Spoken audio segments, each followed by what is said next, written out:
Hello all, welcome to LTX classes. ఇప్పుడు మన LTX classes వాళ్ళు blockbuster financial year end offer కింద UPSC infinity offline Vizag course మీద మనకి ఏంటి అంటే ఒక అద్భుతమైన ఆఫర్ అనేది ప్రొవైడ్ చేస్తున్నారు. అదే యూజువల్లీ 60,000 రూపీస్ ఉన్న వర్త్ కోర్స్ అనేది ఇప్పుడు ప్రజెంట్ 48,000 రూపీస్కే ప్రొవైడ్ చేయడం అనేది జరుగుతుంది. బట్ ఈ ఆఫర్ అనేది కేవలం మీకు 31st March 2024 వరకు మాత్రమే ఉండబోతుంది. సో ఆఫర్ అనేది లిమిటెడ్ పీరియడ్ అయినా సరే మీకు యూపీఎస్సీ ఇన్ఫైనిటీ కోర్స్ ఏదైతే ఉందో అది లైఫ్ టైం వ్యాలిడిటీ తోటి మీకు వస్తుందన్నమాట. అంటే అర్థం ఏంటి, మీరు యూపీఎస్సీ క్లియర్ చేసినంత వరకు కూడా మీరు ఆఫ్లైన్ క్లాసెస్కి విజిట్ చేయొచ్చు and LTX classes taluka support అనేది కూడా మీకు ఉంటుంది. And remember that 1st April నుండి కొత్త బ్యాచెస్ అనేవి స్టార్ట్ అవుతున్నాయి. సో ఎవరైతే నెక్స్ట్ ఇయర్ ఆర్ డిగ్రీ ఇప్పుడు చదువుతున్నారో, ఎవరైతే జాయిన్ అవ్వాలనుకుంటున్నారో this is the best time. త్వరగా జాయిన్ అయ్యే ప్రయత్నం అనేది చేయండి సో దట్ మీకు in depth analysis each and every subject మీద ప్రొవైడ్ అవుతుంది విత్ కరెంట్ అఫైర్స్తో పాటు. ఓకేనా? సో దీని రిలేటెడ్ మీకు ఏమైనా ఎంక్వైరీస్ కానీ ఉన్నట్లయితే యూ కెన్ కాల్ 7893899553. ఈ నెంబర్కి కాల్ చేసి మీ డౌట్స్ అనేవి క్లియర్ చేసుకొని త్వరగా జాయిన్ అయ్యే ప్రయత్నం అనేది చేయండి. అండ్ అలానే ఇప్పుడు ఎవరైతే వైజాగ్ నియర్ బై ఏరియాస్లో లేరో, ఎవరైతే అక్కడికి రాలేరో, ఆన్లైన్లో కూడా మీకు ప్రిపేర్ అయ్యే విధంగా సేమ్ ఆఫర్ అనేది మీకు ఆన్లైన్ కోర్సెస్ మీద కూడా ప్రొవైడ్ చేయడం అనేది జరుగుతుంది ఫినాన్షియల్ ఇయర్ ఎండ్ ఆఫర్ కింద అనమాట. సో ఆన్లైన్ వర్త్ కోర్స్ వచ్చేసరికి 60,000 రూపీస్, ఇప్పుడు మీకు దీన్ని 48,000 రూపీస్కే ప్రొవైడ్ చేయడం అనేది జరుగుతుంది. బట్ ఈ ఆఫర్ అనేది మీకు కేవలం 31st March వరకు మాత్రమే అండ్ లైఫ్ టైం వ్యాలిడిటీ తోటి ఈ కోర్స్ అనేది మీకు వస్తుందన్నమాట. కొత్త బ్యాచెస్ అనేవి 1st April నుండి స్టార్ట్ అవుతున్నాయి కాబట్టి త్వరగా జాయిన్ అయ్యే ప్రయత్నం అనేది చేయండి. ఎలాగైనా ఆన్లైన్ కాబట్టి మీకు ఆన్లైన్ లైవ్ క్లాసెస్ ఉంటాయి, రికార్డెడ్ సెషన్స్ అనేవి కూడా ఉంటాయి అనమాట. So this is such a best opportunity. మీకు త్వరగా జాయిన్ అయ్యే ప్రయత్నం అనేది చేయండి. దీని రిలేటెడ్ మీకు ఏమైనా ఎంక్వైరీస్ కానీ ఉన్నట్లయితే యూ కెన్ కాల్ 7893899553.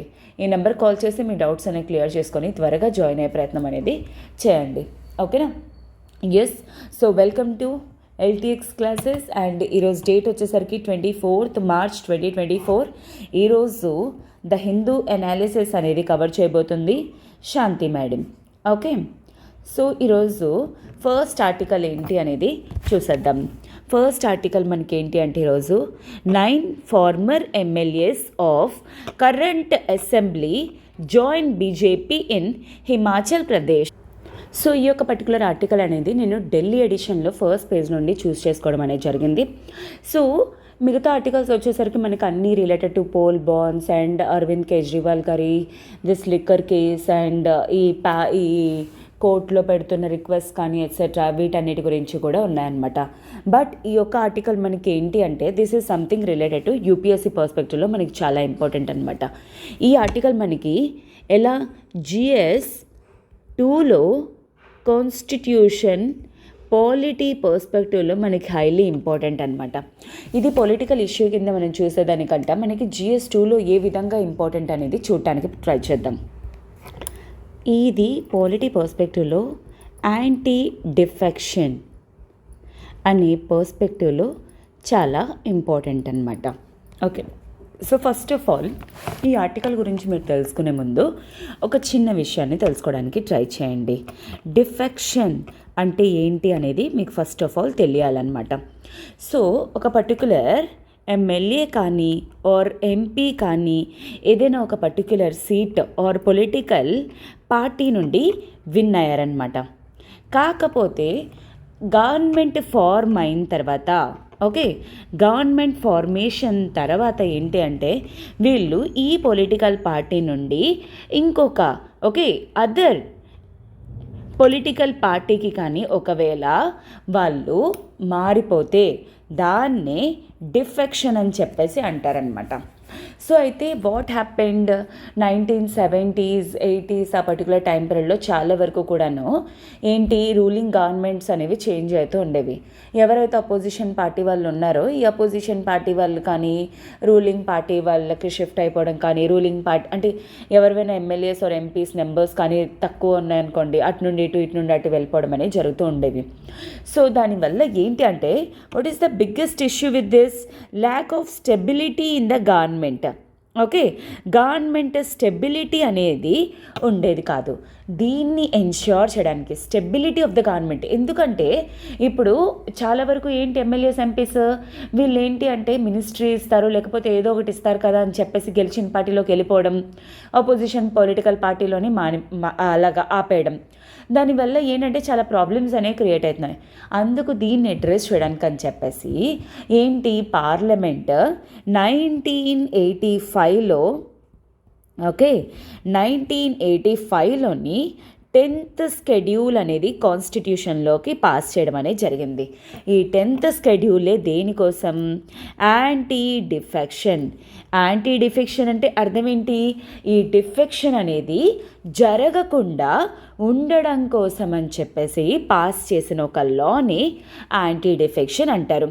అయితే ఒక ఎమ్మెల్యే కానీ ఎంపీ కానీ డిఫెక్షనా లేకపోతే యాంటీ డిఫెక్షనా అని డిసైడ్ చేసే పర్టిక్యులర్ క్యాండిడేట్ అనేవాళ్ళు ఎవరు?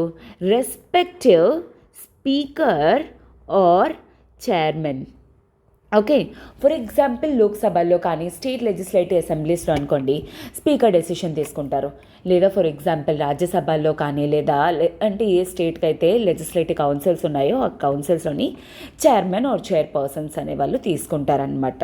Okay, so this is about defection and anti defection. అయితే ఇక్కడ ఇంకొకటి మీకు చెప్పదలుచుకున్న మెయిన్ ఇంపార్టెంట్ పాయింట్ ఏంటి అంటే, అయితే మేడం ఏవేవి డిఫెక్షన్ గ్రౌండ్స్లోకి వస్తాయి? ఎప్పుడైనా for example any MLA or any MP కానీ if at all particular political party నుండి వాలంటరీగా ఒకవేళ గివప్ చేస్తే, అంటే ఫర్ ఎగ్జాంపుల్ నేను XYZ పొలిటికల్ పార్టీ నుండి విన్ అయ్యాను. సో ఈ పొలిటికల్ పార్టీస్ నేను వదిలేసి నాకు ఇంకొక పొలిటికల్ పార్టీ వాళ్ళు ఏ మినిస్ట్రీ పోస్టో లేకపోతే ఏదో ఇస్తానని చెప్పేసి అన్నారండి. ఆ పొలిటికల్ పార్టీలోకి నేను వెళ్ళిపోయాను అనుకోండి, వాలంటరీగా నేను వదిలేసాను అనుకోండి, దాన్ని ఏమని చెప్పేసి అంటారు? డిఫెక్షన్ అని చెప్పేసి అంటారనమాట. లేదంటే violation of instructions.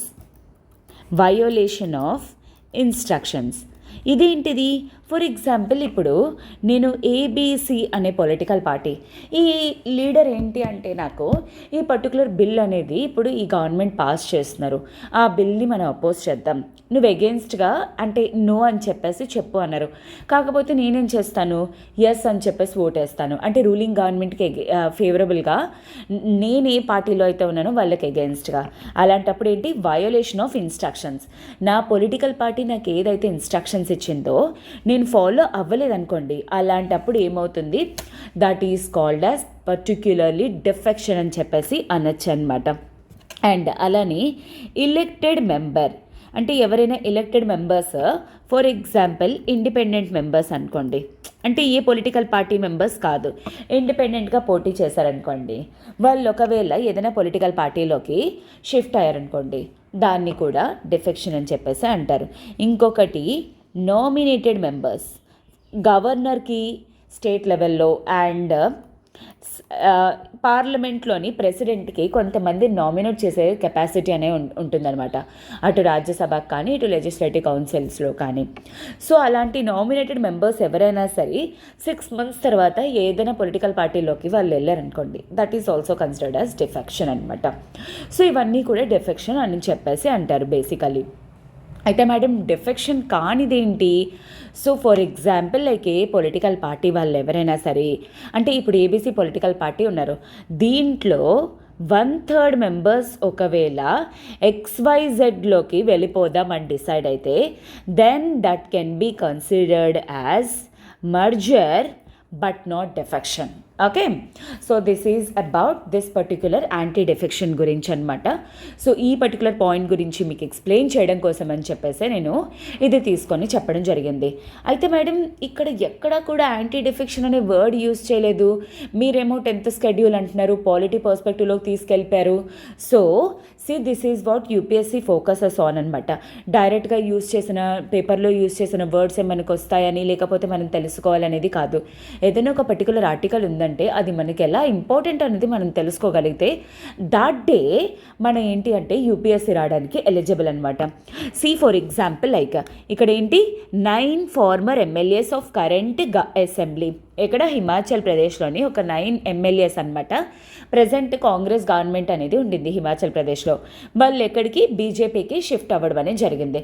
This first point it self మనకి అంటే వాళ్ళు రిజైగ్నేషన్ తర్వాతే వెళ్ళారులండి, అది వేరే సంగతి. ఇక్కడ నాకు మెయిన్ ఇంపార్టెంట్ పాయింట్ అనమాట.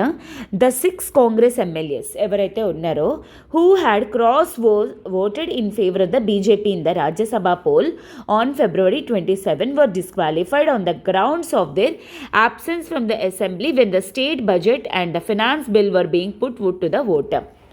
నేను ఇక్కడ డెఫెక్షన్ గ్రౌండ్స్ గురించి మీకు ఎక్స్ప్లెయిన్ చేసినప్పుడు వయోలేషన్ ఆఫ్ ఇన్స్ట్రక్షన్స్ అనే పాయింట్ పెట్టాను. ఎప్పుడైనా మన గవర్నమెంట్ మనకి ఇచ్చిన దానికి మన పొలిటికల్ పార్టీ మనకి ఏదైతే ఇన్స్ట్రక్షన్స్ ఇచ్చారో దాన్ని ఒకవేళ మనం వయోలేట్ చేస్తే that can be considered as the ground for defection. And ఇక్కడ 6 ఎమ్మెల్యేస్ ఎవరైతే ఉన్నారో వీళ్ళు ఆ కాంగ్రెస్ వాళ్ళు ఇచ్చిన ఇన్స్ట్రక్షన్స్ని ఫాలో అవ్వకుండా వాళ్ళు ఏంటి అంటే బీజేపీకి ఫేవరబుల్గా ఓట్ చేయటం అనేది జరిగింది. సో ఆన్ దాట్ గ్రౌండ్స్ వాళ్ళని ఏంటి అంటే డిస్క్వాలిఫై చేయటం అనేది జరిగింది. అండ్ అలానే 3 ఇండిపెండెంట్ మెంబర్స్ కూడా అనమాట. సో ఇలా ఈ 9 మెంబర్స్ కూడాను ఓకే వీళ్ళందరూ కూడాను. అండ్ అలానే define the 3 independent had also voted in favor of the BJP. Okay, so this is where actually ఈ పాయింట్ని నేను అసలు మెయిన్ ఈ కాంటెక్స్ని తీసుకొని ఈ యాంటీ డిఫెక్షన్ గురించి కానీ or otherwise this polity perspective 10th schedule ఏంటిది ఉంది, ఎప్పుడు పాస్ చేశారు ఎట్సెట్రా అని చెప్పేసి మీకు క్లియర్గా మెన్షన్ చేయడం అనేది జరిగింది.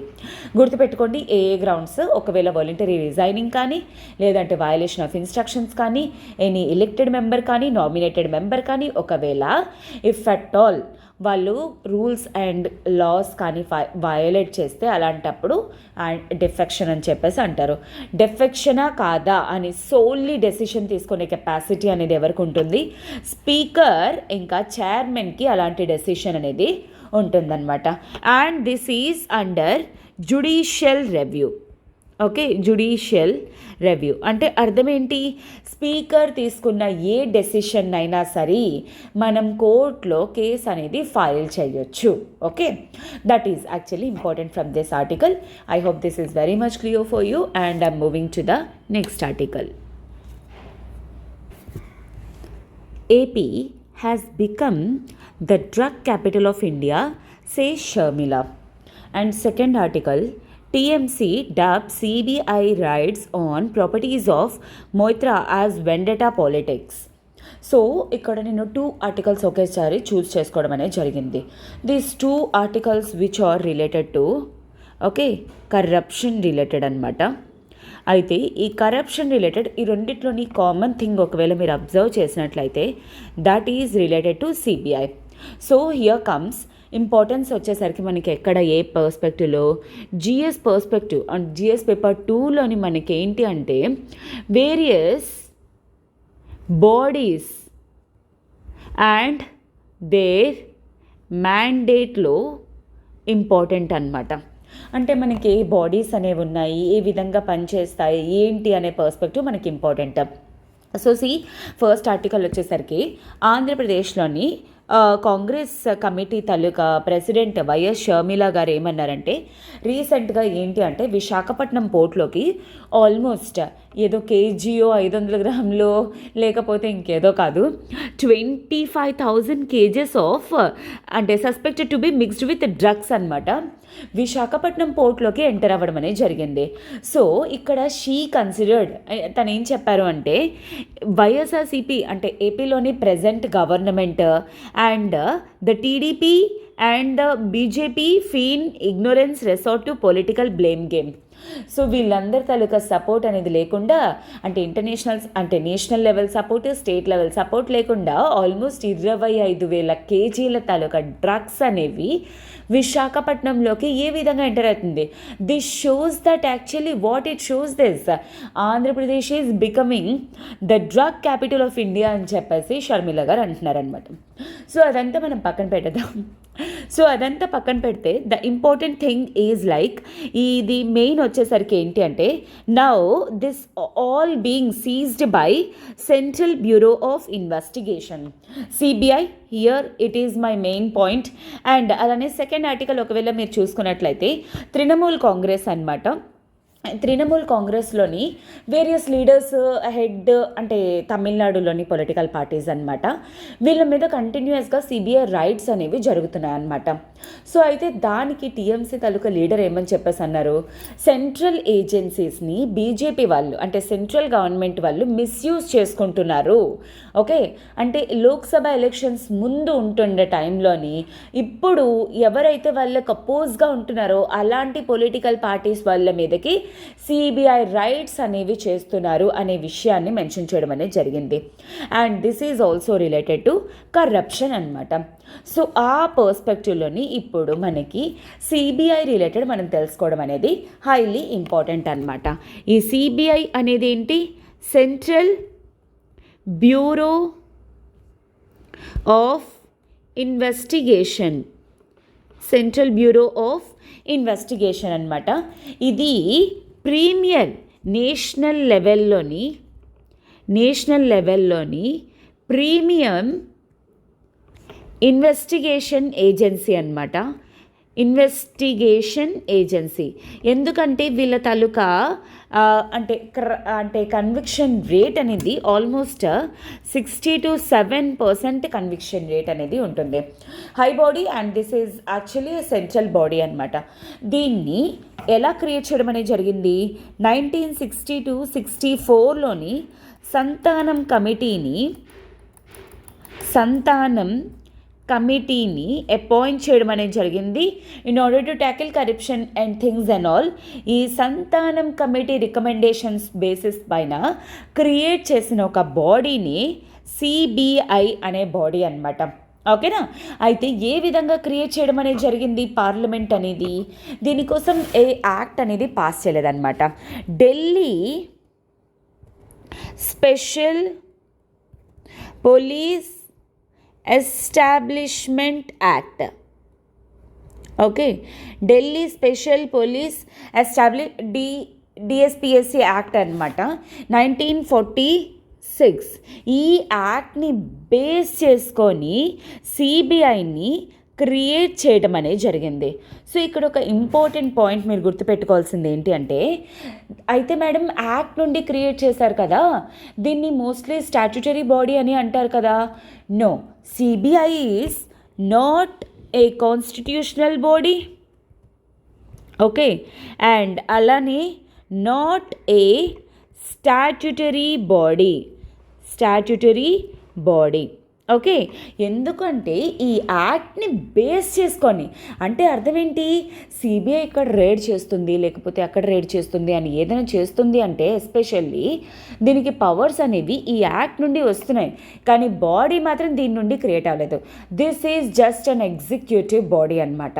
సివిసి సెంట్రల్ విజిలెన్స్ కమిషన్కి కానీ లేదా ఇంకేమైనా కరప్షన్ రిలేటెడ్ బాడీస్ ఏవైతే ఇండియాలో ఉన్నాయో వాటన్నిటికీ కూడాను ఇన్ఫ్యాక్ట్ సెంట్రల్ గవర్నమెంట్ వాళ్ళకి కానీ వీళ్ళకి కానీ అసిస్ట్ చేయడంలోని హెల్ప్ చేస్తుందన్నమాట.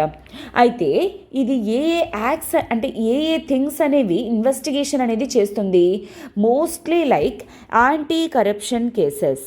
Okay, anti corruption cases.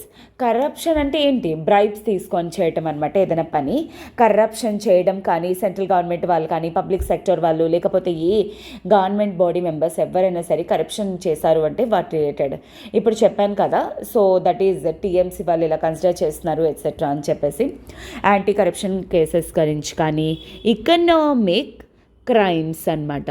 For example 100,000 కోట్లు అప్పులు తీసుకొని ఇక్కడ బ్యాంకుల దగ్గర గట్టాను వేరే కంట్రీస్కి వెళ్ళిపోవడం, పారిపోవడం, డిఫాల్ట్స్ చేయటం, పే చేయకుండా బ్యాంక్ నోట్ ఫ్రాడ్స్ ఏమైనా చేయడమైనా లేకపోతే ఎటువంటి సైబర్ క్రైమ్స్ ఒకవేళ చేసినా సరే ఇలాంటివన్నీ కూడాను సిబిఐ అనేది ట్యాకిల్ చేస్తుందన్నమాట.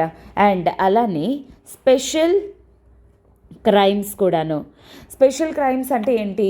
For example like IPC related కానీ, లేదంటే బాంబ్ బ్లాస్ట్, కిడ్నాపింగ్ కేసెస్, ఎటువంటి మాఫియా రిలేటెడ్ కేసెస్ కానీ అలాంటివి కూడా కన్సిడరింగ్ అనేది చేస్తుందన్నమాట. అండ్ ఇన్ఫ్యాక్ట్ అవే కాకుండా బ్లాక్ మార్కెటింగ్ కానీ, యాంటీ ప్రాఫిటరింగ్ కానీ, సోషల్ క్రైమ్స్ కానీ, చీటింగ్ కేసెస్ కానీ ఎట్సెట్రా ఇలాంటి కేసెస్ అన్నీ కూడాను ఈ సిబిఐ బాడీ అనేది ట్యాకిల్ చేస్తుందన్నమాట. మనం చాలా వరకు కూడా న్యూస్ పేపర్స్లో కానీ న్యూస్లో కానీ వింటూ ఉంటాం, లైక్ సిబిఐ కేస్ ఫైల్ చేసింది, సిబిఐ కేస్ చేసింది, మూవీస్ కూడా మనకి చాలా వరకు ఉన్నాయి. So this is actually CBI ఈ బాడీస్ అనేది చేస్తుంది. ప్రజెంట్ వచ్చేసరికి వైజాగ్లో ఈ డ్రగ్ రిలేటెడ్ కేస్ కానీ ఆర్ అదర్వైజ్ టీఎంసీ రైడ్స్ గురించి కానీ అపేర్ అవ్వడంలోని I hope this is very much important for us. And next వచ్చేసరికి ఇంకొక పర్స్పెక్టివ్ గురించి కూడా మనం తెలుసుకోవాల్సిన అవసరం అనేది ఉంది, ఎందుకంటే డ్రగ్స్ రిలేటెడ్ అనమాట.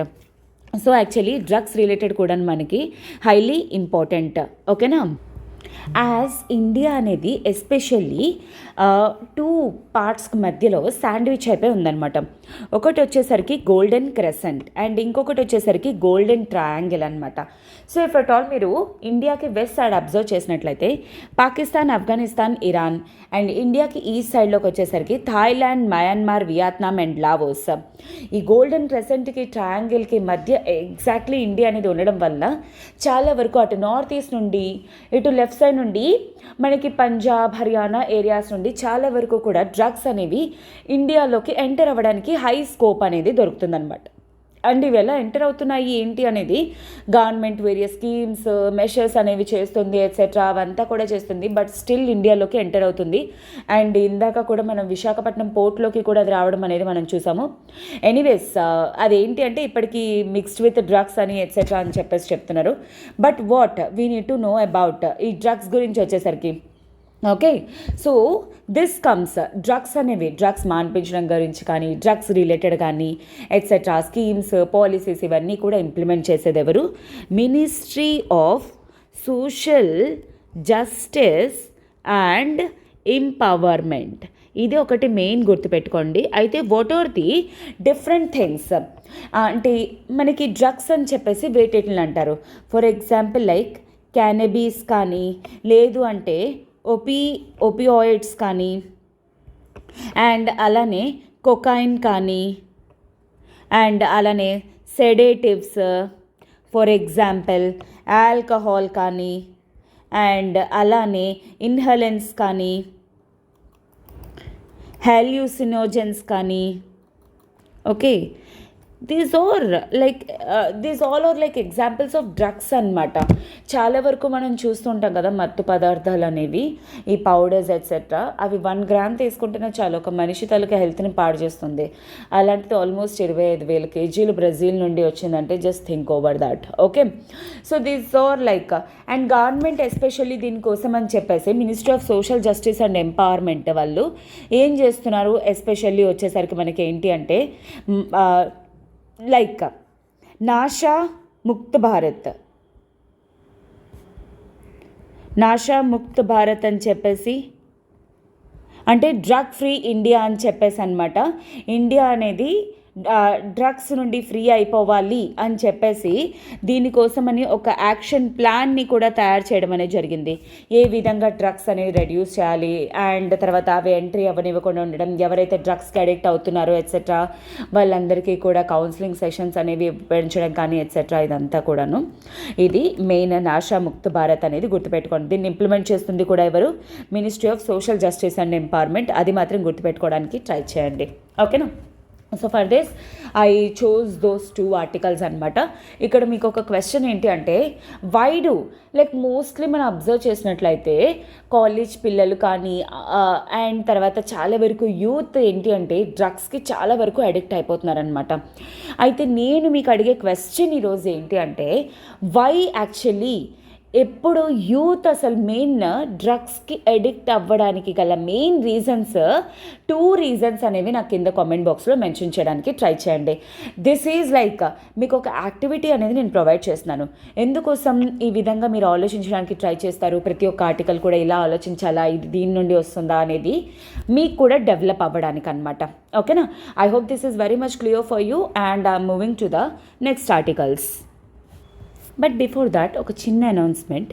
ఇప్పుడు మన ఎల్టీఎక్స్ క్లాసెస్ వాళ్ళు blockbuster financial year end offer కింద మనకు ఆప్షనల్ మీద కూడా కొన్ని ఆఫర్స్ అనేవి ప్రొవైడ్ చేస్తున్నారనమాట. సో యూపీఎస్సీలో మనకి మెయిన్స్లోని ఆప్షన్ అనేది కూడా చాలా క్రూషియల్ రోల్ అనేది ప్లే చేస్తుంది. ఎస్పెషల్లీ ఫైనల్ రిజల్ట్స్లోని మనకి ర్యాంక్ డిసైడింగ్ ఫ్యాక్టర్ కానీ ఎట్సెట్రా అలా చాలా క్రూషియల్ రోల్ ప్లే చేస్తుంది.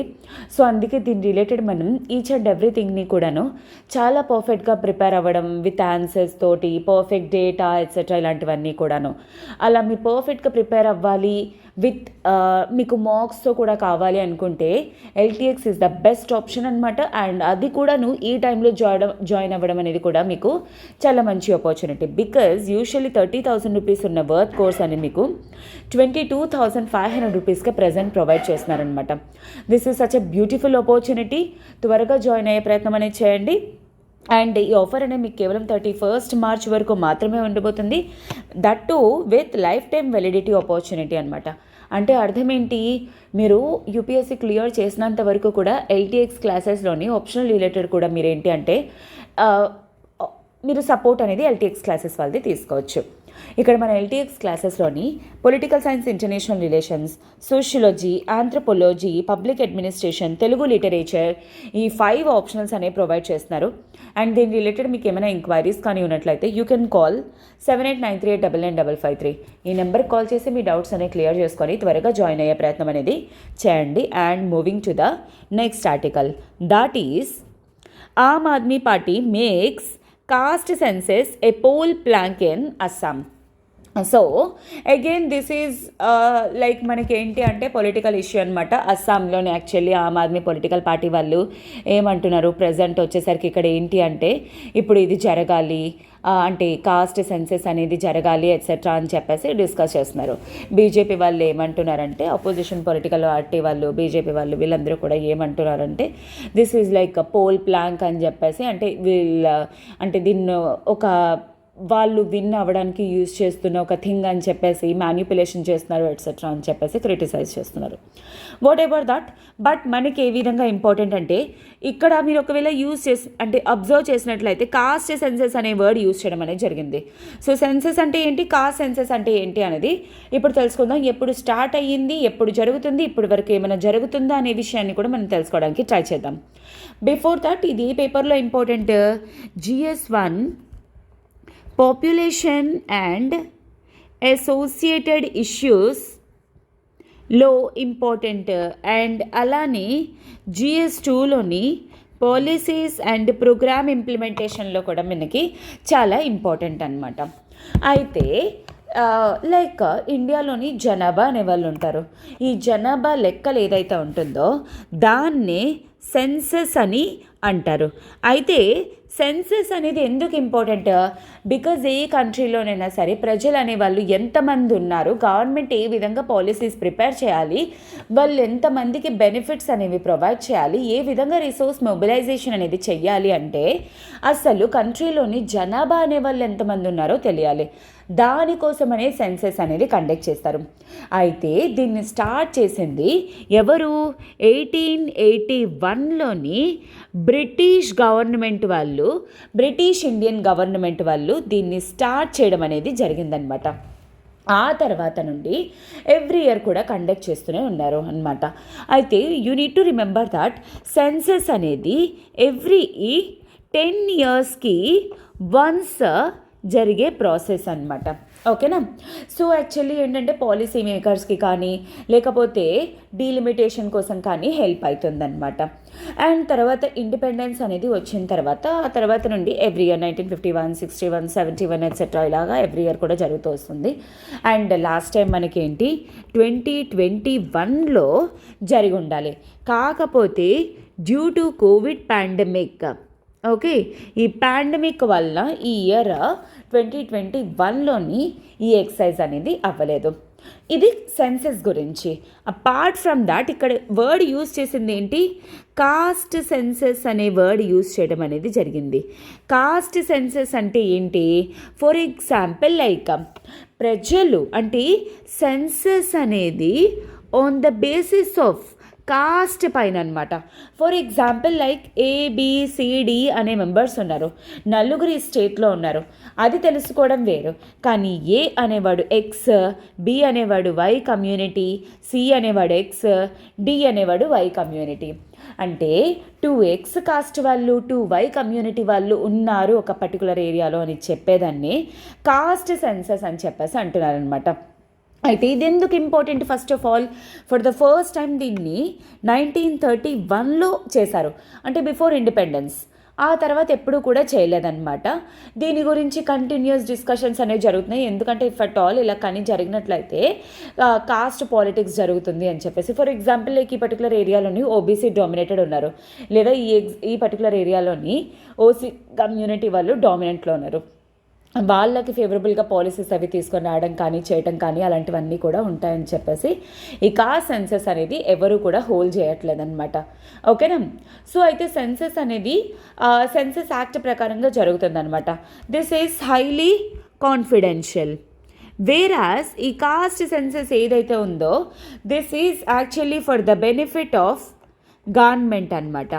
మేడం ఇది ఏ విధంగా బెనిఫిట్ మేడం అంటే ఇక్కడ ఏంటి, ఈ caste census socio economic caste census జరగడం ద్వారా ఏంటి, ఎంతమంది ఫర్ ఎగ్జాంపుల్ ఏ అనేవాడు 100 రూపీస్ ఎర్న్ చేస్తున్నాడు, బి అనేవాడు కేవలం 20 రూపీస్ ఎర్న్ చేస్తున్నాడు, సి అనేవాడు 200 రూపీస్ ఎర్న్ చేస్తున్నాడు, డి అనేవాడు 10 రూపీస్ మాత్రమే ఎర్న్ చేస్తున్నాడు. అంటే అర్థం ఏంటి, ఈ పర్టికులర్ ఏరియాలోని వై కమ్యూనిటీ ఎవరైతే ఉన్నారో వాళ్ళు లోవర్ పొజిషన్లో ఉన్నారు. వేరాజ్ ఏ కమ్యూనిటీ అంటే ఎవరైతే ఎక్స్ కమ్యూనిటీలో ఉన్నారో వాళ్ళు ఎక్కువ ఎర్న్ చేస్తున్నారు. గవర్నమెంట్ ఫేవరబుల్గా పాలసీస్ అనేవి వై కమ్యూనిటీకి చేయాలి, but note to the X community అనేది తెలుస్తుంది అనమాట. వాళ్ళు ఎస్సీసా ఎస్టీసా అనేది కాదు, ఏ కమ్యూనిటీ లోవర్ పొజిషన్లో ఉన్నారు, ఏ కమ్యూనిటీ హయ్యర్ పొజిషన్లో ఉన్నారు, ఎవరి ఎర్నింగ్స్ ఎలా ఉన్నాయని తెలుసుకోవడంలోని ఈ సోషియో ఎకనామిక్ కాస్ట్ సెన్సస్ అనేది పనికొస్తుంది అనమాట. అందుకోసం అని చెప్పేసి దీన్ని కండక్ట్ చేయాలి అని చెప్పేసి అంటారు. And this is the benefit of the government. కాకపోతే దీన్ని చాలా వరకు కూడా క్రిటిసైజ్ చేస్తారనమాట, కాస్ట్ బేస్డ్ పాలిటిక్స్ అనేవి జరుగుతాయి అనేది. బట్ వాట్ ఎవర్, నేను చెప్పదలుచుకుంది ఏంటి అంటే ఈ కాస్ట్ సెన్సస్ అంటే ఏంటి, సోషియో ఎకనామిక్ కాస్ట్ సెన్సస్ అంటే ఏంటి అనేది మీరు తెలుసుకోవడం అనేది వెరీ ఇంపార్టెంట్. ఓకేనా? 1931లో జరగడం అనేది జరిగింది ఫర్ ద ఫస్ట్ టైం. ఆ తర్వాత ఆల్ ఇండియా లెవెల్లోని ఎప్పుడూ కూడా జరగలేదన్నమాట. ఓకేనా? ఇప్పుడు ఆమ్ ఆద్మీ పొలిటికల్ పార్టీ వాళ్ళు ఎస్పెషల్లీ అస్సాంలోని తీసుకొని రావాలి కాస్ట్ సెన్సస్ అని చెప్పేసి డిమాండ్ చేస్తున్నారు. That is all a different thing. But మనకి ఈ పర్స్పెక్టివ్లో ఈ సెన్సస్ గురించి తెలుసుకోవడం అనేది ఇంపార్టెంట్. ఓకేనా? I hope this is very much clear for you and I'm moving to the next article. Activists write to Prime Minister highlighting shortage of vital anti-TB drugs. So first of all ఈ article అనేది ఏ పర్స్పెక్టివ్లో మీకు important అనేది తెలుసుకుందాం. GS two health పర్స్పెక్టివ్లోని and అలానే policies and programme ఇంప్లిమెంటేషన్లో కూడా మనకి ఇంపార్టెంట్ అనమాట. అయితే ఇక్కడ ఏంటి, యాంటీ టీబీ డ్రగ్స్ అనే వర్డ్ యూజ్ చేయడం జరిగింది. సో హెల్త్ పర్స్పెక్టివ్లోని first of all you must know about TB. TB అనేది ఏంటి, ట్యూబర్ కులోసిస్. ఓకే, ఇదేంటిది, ఇది ఒక బ్యాక్టీరియల్ డిసీజ్ అన్నమాట. ఓకే, బ్యాక్టీరియల్ డిసీజ్ అండ్ అలానే this is also an infectious disease అనమాట. ఇన్ఫెక్షియస్ అంటే అర్థం ఏంటి అంటే ఒక పర్సన్ నుండి ఇంకొక పర్సన్కి ఇది స్ప్రెడ్ అవుతుంది కూడా అనమాట. అంటే కమ్యూనికబుల్ డిసీజ్. ఏ బ్యాక్టీరియా వల్ల వస్తుంది, mycobacterium. This is important. Mycobacterium tuberculosis. Actually ఏంటంటే ఈరోజు March 24 and world tuberculosis day అనేది ఎవ్రీ ఇయర్ కూడా చేస్తూ ఉంటారనమాట. దేనికోసం, ట్యూబర్కులోసిస్ అనేది దాని మీద అవేర్నెస్ అనేది క్రియేట్ చేయడం కోసం అని చెప్పేసి అనమాట. దీన్ని ఏ విధంగా అవాయిడ్ చేయాలి, ఏ విధంగా ప్రజలకు ఎడ్యుకేషన్ అనేది ప్రొవైడ్ చేయాలి, ఏ విధంగా రెడ్యూస్ చేయాలనేది. అండ్ ఇండియాలో కూడా ఏంటి అంటే బై 2025 కల్లా, ఓకేనా, 2025 కల్లా ఇండియాని టీబీ ఫ్రీ నేషన్ కింద చేయాలి అని చెప్పేసి, టీబీ ఫ్రీ నేషన్ కింద చేయాలి అని చెప్పేసి ఇండియాని 2025 కల్లా అనుకుంటుందన్నమాట. అండ్ ఎస్పెషల్లీ సిమ్టమ్స్కి వచ్చేసరికి మనకి ఏంటి అంటే కామన్ సిమ్టమ్స్ వచ్చేసరికి కాఫ్ అనమాట. కాఫ్ విత్ స్పుతం కానీ ఆర్ అదర్వైజ్ బ్లడ్తో ఒకవేళ పడినా ఆర్ అదర్వైజ్ ఏంటంటే కొన్నిసార్లు చెస్ట్ పెయిన్స్, చాలా సివియర్ చెస్ట్ పెయిన్స్ లాగా వస్తుంది. అండ్ అలానే వీక్నెస్ కానీ, weight loss, high fever etcetera ఇలాంటివన్నీ కూడాను. అయితే దీనికి ట్రీట్మెంట్ అనేది ఏంటి? This is actually a treatable and a curable disease. Treatable and curable అంటే అర్థం ఏంటి? ట్యూబర్కులోసిస్ అనేది అంటే ఒక్కసారి వచ్చిందంటే మనిషి చచ్చిపోతాడు, ఇంకా దీనికి ఎటువంటి డ్రగ్స్ అనేవి లేవు, అలా ఏం కాదు. This is both treatable and curable. దీనికి ట్రీట్ చేయడానికి డ్రగ్స్ అనేవి కూడా ఉన్నాయి అండ్ క్యూర్ కూడా అవుతుందన్నమాట, నయం కూడా అవుతుంది. అండ్ మీరు ఒకవేళ అబ్జర్వ్ చేసినట్లయితే ఇక్కడ ఆర్టికల్లోని చాలా క్లియర్గా మెన్షన్ చేయడం అనేది జరిగింది. సో ప్రజెంట్ మనకి ఏంటి అంటే కొన్ని డ్రగ్స్ అనేవి ఉన్నాయి ట్రీట్ చేయడానికి. 4 FDC first line DSTB 1P adult isoniazid rifampicin pyrazinamide and ethambutol. 3 FDC first line DSTB CP కానీ and isoniazid rifampicin and ethambutol ఇవన్నీ కూడాను ఫేసింగ్ షార్టేజెస్. అంటే these are the drugs related to TB అనమాట. కొంతమంది అంటే టీబీని ఎవరైతే నయం చేయాలి అని ఇండియాలో అనుకుంటున్నారో అలాంటి యాక్టివిస్ట్ ఎవరైతే ఉన్నారో ప్రైమ్ మినిస్టర్ గారికి, ప్రధానమంత్రి గారికి లెటర్ రాయడం అనేది జరిగింది. ఇండియాలోని డ్రగ్స్ అనేవి అంటే టీబీని క్యూర్ చేయడానికి ఏవైతే మెడిసిన్స్ అనేవి ఉన్నాయో అవి షార్టేజ్, అవి లేవు అని చెప్పేసి. ఒకవేళ అవి కానీ రెడ్యూస్ అయిపోతే టీబీ అనేది మనం 2025 కల్లా ఇండియాలోని ఏదైతే ఎండ్ చేయాలనుకుంటున్నామో అది జరగదు అనేది చెప్తున్నారనమాట. గవర్నమెంట్ ఎస్పెషల్లీ దీన్ని అడ్రస్ చేయడం కోసం అని చెప్పేసి నేషనల్ టీబీ ఎలిమినేషన్ ప్రోగ్రామ్ అనేది కూడా స్టార్ట్ చేసిందనమాట. దీని ప్రకారంగాను యాంటీ టీబీ డ్రగ్స్ ఏవైతే ఉన్నాయో అవన్నీ కూడా అంటే టైంకి ప్రొవైడ్ చేస్తామని అండ్ అలానే ప్రాపర్గా ప్రొవైడ్ చేస్తారు అని చెప్పేసి. అండ్ ఇండియాలోని వచ్చేసరికి మనకి ఏంటి అంటే అపార్ట్ ఫ్రమ్ క్యూరింగ్తో పాటు ఇన్ఫ్యాక్ట్ నిక్షయ్ పోషణ్ యోజన అనమాట. అంటే ఎస్పెషల్లీ టీబీతో సఫర్ అవుతున్న పీపుల్ ఎవరైతే ఉన్నారో వాళ్ళందరికీ కూడాను డైరెక్ట్ బెనిఫిట్ ట్రాన్స్ఫర్ అనమాట. 500 రూపీస్ అనమాట పర్ మంత్. ఎవ్రీ మంత్ కూడా 500 రూపీస్ ఇస్తారనమాట. ఎందుకంటే డ్రగ్స్ రిలేటెడ్ అంటే టీబీ రిలేటెడ్ ఏవైతే మెడిసిన్స్ ఉంటాయో అవి ఎస్పెషల్లీ తీసుకోవడానికి. అండ్ అలానే ఇంకొకటి ఏంటి, టీబీ హరేగా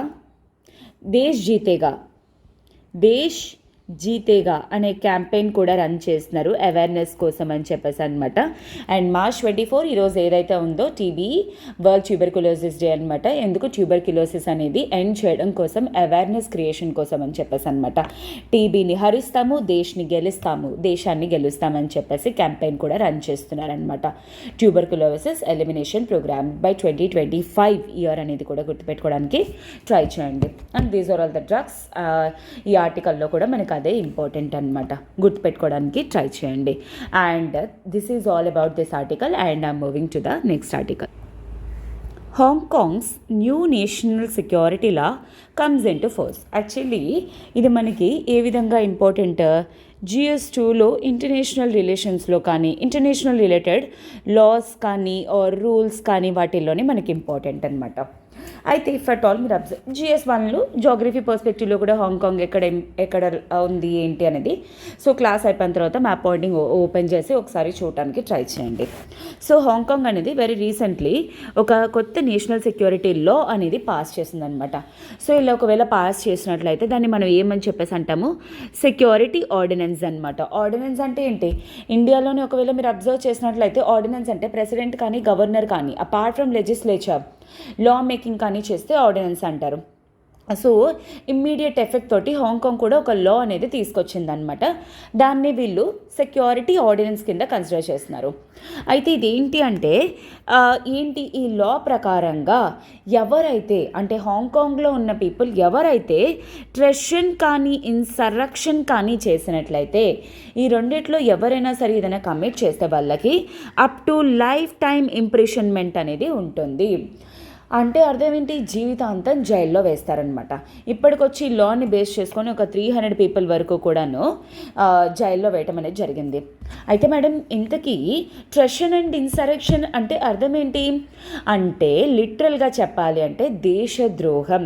అంటే దేశం రిలేటెడ్ ఎటువంటి ఇన్ఫర్మేషన్ వేరే కంట్రీస్కి పాస్ చేసినా, లేకపోతే దేశాన్ని మోసం చేయాలని ట్రై చేసినా, అలాంటి వాటిని ట్రెషన్ అండ్ ఇన్సరెక్షన్ అని చెప్పేసి అంటారనమాట.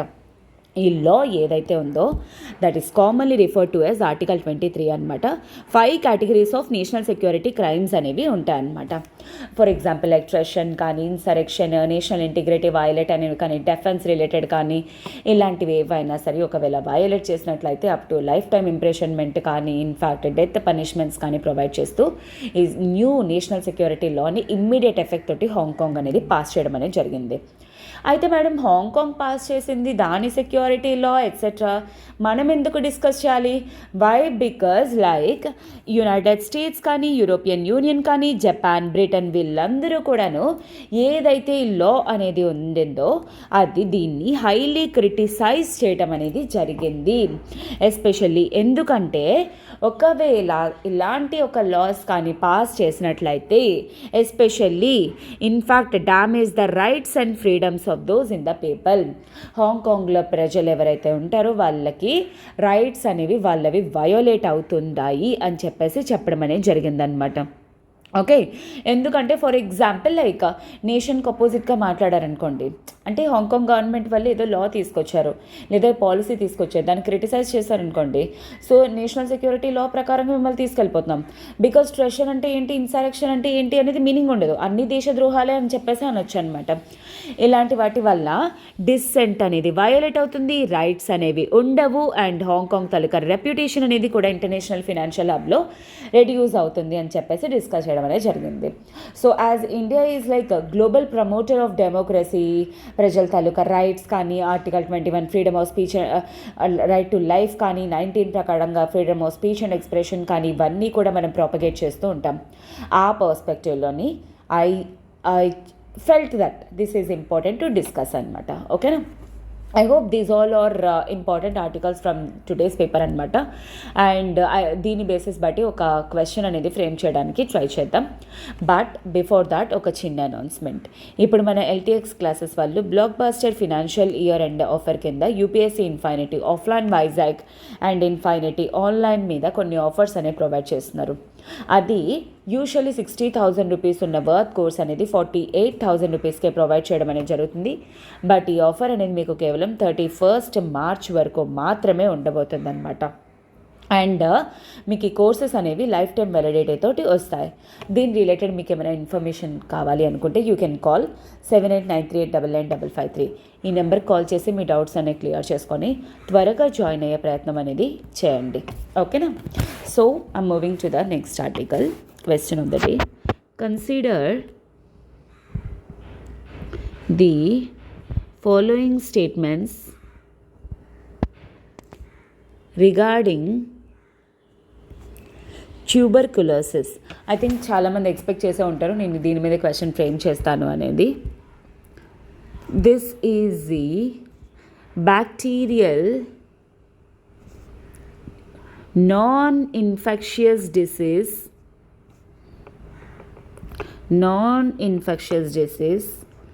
and this is neither curable nor treatable.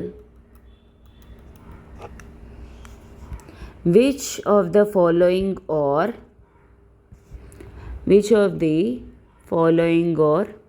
true? A, 1 only, B, 2 only, C, both, D, none. కింద కామెంట్ బాక్స్లో మీ ఆన్సర్ అనేది పెట్టడానికి ట్రై చేయండి. ఒళ్ళు దగ్గర పెట్టుకొని జాగ్రత్తగా స్టేట్మెంట్స్ అనేవి చూడడానికి ట్రై చేయండి. కొన్నిసార్లు క్వశ్చన్స్ అనేవి చూడటానికి ఈజీగా కనబడతాయి, బట్ ఆప్షన్స్ మాత్రం ఏంటి అంటే లైక్ ట్విస్టీగా ఇస్తారనమాట. సో అలానే ఈరోజు నేను ఒక ఆప్షన్ని కూడా ట్విస్టింగ్గా ఇచ్చానమాట. సో అది అబ్జర్వ్ చేయడానికి ట్రై చేయండి. అండ్ ఈ విధంగా మీరు క్వశ్చన్స్ కానీ ప్రాక్టీస్ చేసినట్లయితే by that time you write UPSC prelims you can simply ఏంటి అంటే it will be just like a piece of cake అనమాట. అందుకే రోజు క్వశ్చన్స్ అనేవి ప్రాక్టీస్ చేయడానికి ట్రై చేయండి. And this is for it today. Have a good day, students. All the very best for your preparation. Tomorrow we shall meet again with some more beautiful articles. మీకు ఒకవేళ ఈ video కానీ నచ్చినట్లయితే, మీకు helpful అయినట్లయితే కింద comment బాక్స్లో mention చేయడానికి ట్రై చేయండి. And I'm really grateful and thankful to you all students that నా అనాలిసిస్ అనేది మీ ప్రిపరేషన్లో హెల్ప్ చేస్తుంది అనేది. ఓకేనా? Have a good day, take care.